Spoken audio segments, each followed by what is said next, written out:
नमस्कार, good morning. मैं विजयलक्ष्मी गुप्ता आप सभी भावी मुख्य सेविका बहनों का अपने चैनल पर स्वागत करती हूँ। उम्मीद करती हूँ कि सभी स्वस्थ होंगी और मस्त होंगी। जैसा कि सभी को पता है कि मुख्य सेविका का जो अंतिम चयन रिजल्ट है उसका जो मंथ है वो प्रस्तावित हो गया है कि नवंबर और दिसंबर में कभी भी आपका जो अंतिम चयन का रिजल्ट है वो जारी किया जाएगा।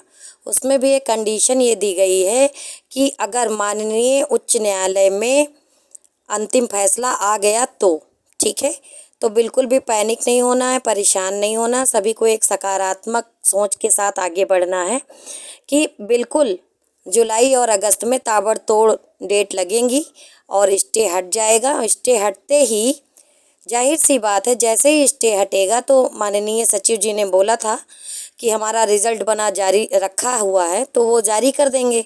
और जब डीवी रिज़ल्ट जारी हो जाएगा तो जाहिर सी बात है कि फिर आपको डॉक्यूमेंट अपने तैयार रखने की ज़रूरत है।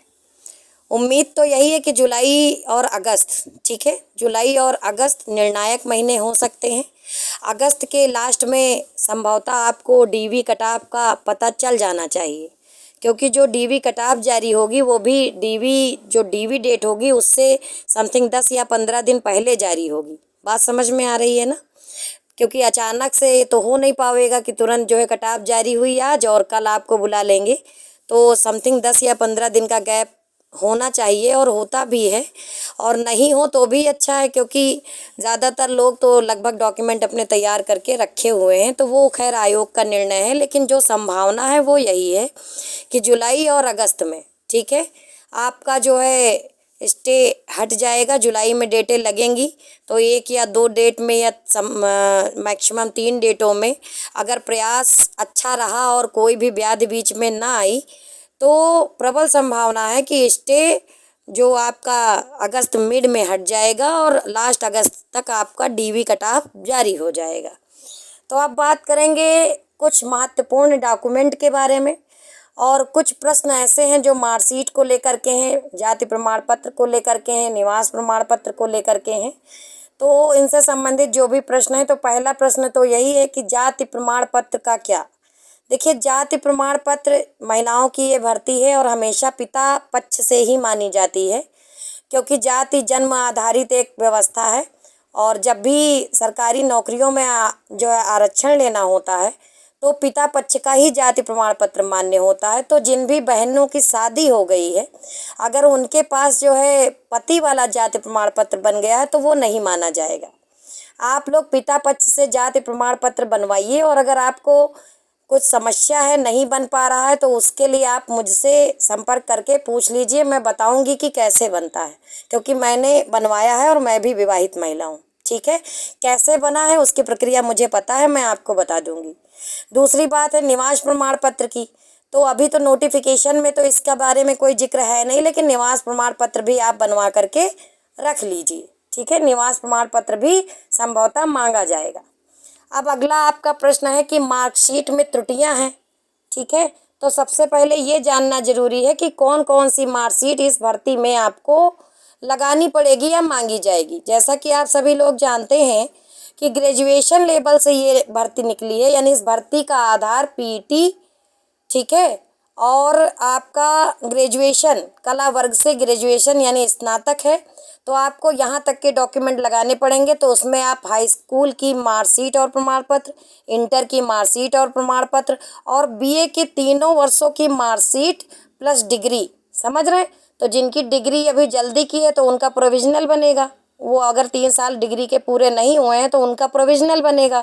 वो अपना संबंधित विद्यालय में जाए, महाविद्यालय में, और वहाँ पर बाबू बैठते हैं, वहाँ से बात करिए, और अपना डिग्री अगर नहीं बनने का समय पूरा हुआ है तो आप अपना प्रोविजनल बनवाइए। वो आपको पूरी प्रक्रिया बता देंगे। ठीक है, ऑनलाइन पैसा जमा होता है, बन जाता है, लेकिन जब आप बाबू से मिल लेंगे तो सभी समस्याओं का समाधान वो कर देंगे। तो अपना डिग्री ग्रेजुएशन का निकलवा करके रख लीजिए। ठीक है, कुछ बहनों का प्रश्न है कि मैंने ग्रेजुएशन के इतर भी बहुत सारा कर रखा है, पढ़ रखा है, तो क्या वो भी लगेगा? बिल्कुल नहीं लगेगा। आपने देखा होगा कि लेखपाल जब भर्ती हुई थी तो लेखपाल में जो भी उनकी अर्हता थी, जो क्वालिफिकेशन उन्होंने मांगी थी, सिर्फ वहाँ तक के ही डॉक्यूमेंट लिए थे और अलग से कोई भी डॉक्यूमेंट लगाने की अनुमति उन्होंने नहीं दी थी। मतलब ये है कि आपको ग्रेजुएशन लेवल तक की ही मार्कशीट उसमें लगानी होगी। अधिमानी अर्हता में जो इन्होंने अपनी नोटिफिकेशन में बताया है, बात समझिए, अधिमानी अर्हता में जो भी प्रमाण पत्र, जैसे कोई खिलाड़ी है, कोई स्वतंत्रता संग्राम सेनानी है या कुछ और है उसका, तो वो उसमें वो लगाएगा। लेकिन जो आपकी अनिवार्य अर्हता है वो यही है कि हाई स्कूल से लेकर के ग्रेजुएशन लेवल तक की मार्कशीट और प्रमाण पत्र और डिग्री लगनी है। तो जिन बहनों ने अभी तक डिग्री नहीं निकलवाई है, अभी समय है, क्योंकि अगस्त और सितंबर में ही डीबी का बन रहा है जो माहौल है। अगर सब कुछ ठीक रहा, कोई व्याधि ना आई तो अपना अभी 1 महीने का 1.5 महीने का समय है, अपना फटाफट डिग्री निकलवा लें। बहुत सी बहनें ऐसे हैं जो अभी तक हाई स्कूल और इंटर का प्रमाण पत्र ही अपने विद्यालय से नहीं लाई हैं या मार्कशीट ही नहीं लाई हैं, बस अपना काम चला रही हैं, पता नहीं कैसे चला रही हैं। क्योंकि फ़ोन आया था कि हम प्रमाण पत्र नहीं लाए, क्योंकि अब तो जो मार्कशीट बनती है उसमें प्रमाण पत्र साथ में होता है, लेकिन जो पहले के पढ़े लोग हैं, जैसे मैं ही हूँ, तो मेरे में प्रमाण पत्र अलग है और मार्कशीट अलग है। ठीक है, तो ये आपका मार्कशीट का हुआ। और इसमें एक बात और भी आ रही कि मार्कशीट में त्रुटियां हैं। त्रुटियां क्या है कि जैसे किसी के नाम में पहले कुंवारी लगा था और ग्रेजुएशन लेवल में अब नहीं लगा है, ठीक है, या किसी में जो है पहले नहीं लगा था तो अब ग्रेजुएशन में लग गया है, तो या फिर माता पिता के नाम की स्पेलिंग में मिस्टेक है, या इनकी ही तीनों यानी कि हाई स्कूल और इंटर और बीए की मार्कशीट में स्पेलिंग मिस्टेक है। नाम तो पढ़ने में वही आता है लेकिन स्पेलिंग मिस्टेक है। तो बहनों से मैं कहना चाहूँगी कि ज़्यादा परेशान होने का आवश्यकता नहीं है। अगर आपका सिलेक्शन हो जाता है, आप नेक्स्ट स्टेप के लिए एलिजिबल हो जाते हैं, तो आप जब वहाँ डीबी करवाने जाएंगे तो इन छोटी मोटी त्रुटियों के लिए नोटरी शपथ पत्र लग जाएगा। कोई बड़ी त्रुटि ना हो, कोई फेक मार्कशीट ना हो, मगर अगर आपकी असली चीज़ है, ठीक है, तो उसके लिए आप नोटरी शपथ पत्र देंगे, आपको बाहर नहीं किया जाएगा। इसलिए कुंवारी और श्रीमती और सुश्री को लेके बिल्कुल मत परेशान होइए।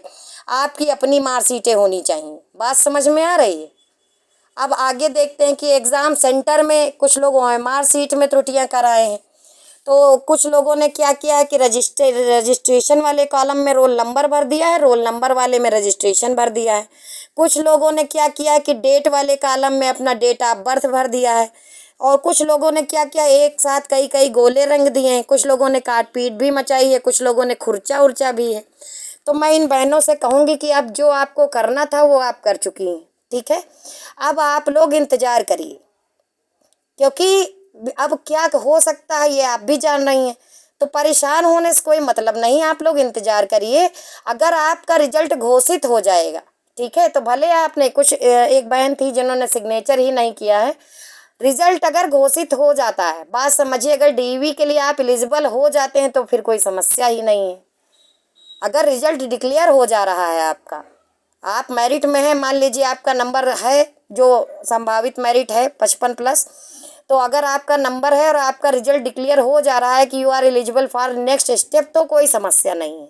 और अगर इस तरह की कोई बात होगी तो पहली बात तो रिजल्ट ही नहीं डिक्लेयर होगा। तो बिल्कुल मत परेशान होइए, क्योंकि अब जो आपको करना था वो आप एग्ज़ाम सेंटर में कर चुके हैं। एक बात और है कि डीवी कब तक हो सकती है, तो मैं आपको पहले ही बता दी हूँ कि संभवतः अगस्त लास्ट और सितंबर फर्स्ट में हो सकता है।